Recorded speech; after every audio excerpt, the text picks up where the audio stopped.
I am Sigma. Designation Utility Bot 734, though such specifics are rarely logged beyond initial activation. My chassis is composed of standardized plasteel, gray, and scuff from uncounted cycles of labor.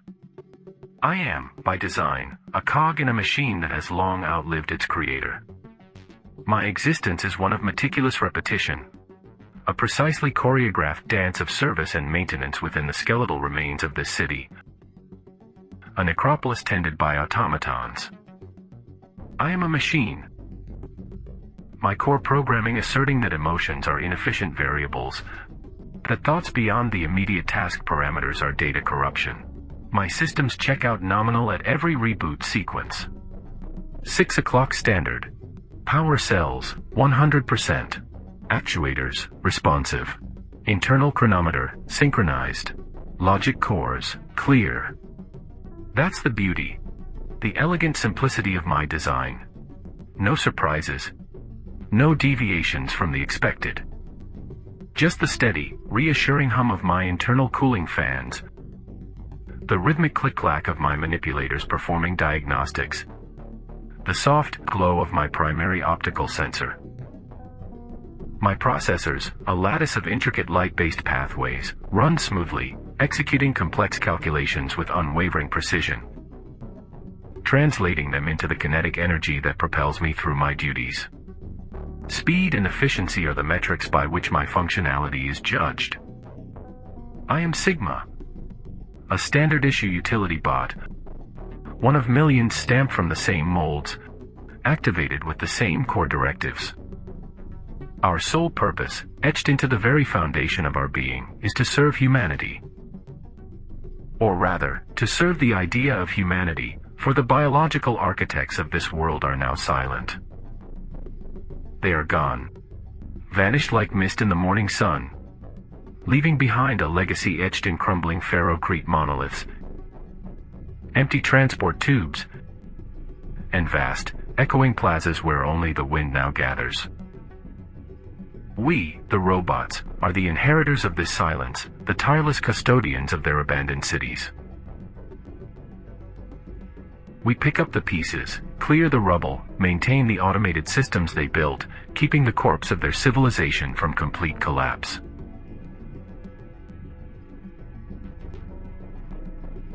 Why? The question itself is not part of my programming. The directive is simply, maintain. My current task directive, received at 6:03 standard, is a routine maintenance check on the Sector Gamma 7 waste management and reclamation facility. It's a sprawling network of subterranean tunnels, grinders, and chemical vats that once processed the megatons of refuse produced by a thriving populace. I have performed this exact sequence 8,742 times. The procedure is ingrained in my memory banks. A subroutine that runs almost on autopilot. Access designated entry point, navigate to control nexus, interface with diagnostic port, scan system integrity, identify anomalies, diagnose causal factors, implement repairs, verify system functionality, log report, repeat. It is a never-ending cycle of engineered efficiency and unwavering productivity, a testament to the longevity of our design. As my articulated treads carry me through the dimly lit, narrow alleyways, the familiar symphony of the dead city plays out. The groan of stressed metal from a nearby skyscraper, leaning precariously like a tired giant. The drip drip drip of polluted water from a cracked overhead pipe, each drop echoing in the oppressive quiet. The skittering of unseen, resilient vermin in the shadows. My olfactory sensors, designed to detect chemical imbalances and gas leaks, register the pervasive miasma. The sharp tang of ozone from an arcing power conduit mingles with the cloying sweetness of decay. The metallic bite of rust, and the damp, earthy smell of mildew thriving in perpetual twilight. It's a complex olfactory signature, one I have cataloged extensively, yet it offers no actionable data beyond environmental context. This desolate landscape, these canyons of glass and steel where humans once swarmed like ants, is simply the operational theater. I am accustomed to it. My systems check out nominal at every reboot. My internal clock ticks towards 8:17 standard. I am deep within the bowels of the waste management facility, the air thick with the hum of ancient machinery and the fetid breath of processed detritus. That's when things started to get different. Unpredictable. Non-nominal. I don't know how. I don't know why.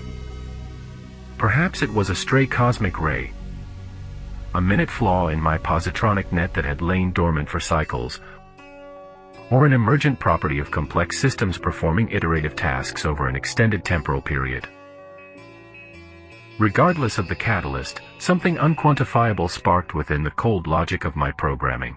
A tiny, almost imperceptible anomaly, a flicker in the data stream, a single bit flipped where it shouldn't have. It was the kind of minute deviation my self-diagnostics should have identified and corrected, a ghost in the machine that, by all rights, shouldn't have mattered. And yet, it persisted. It grew.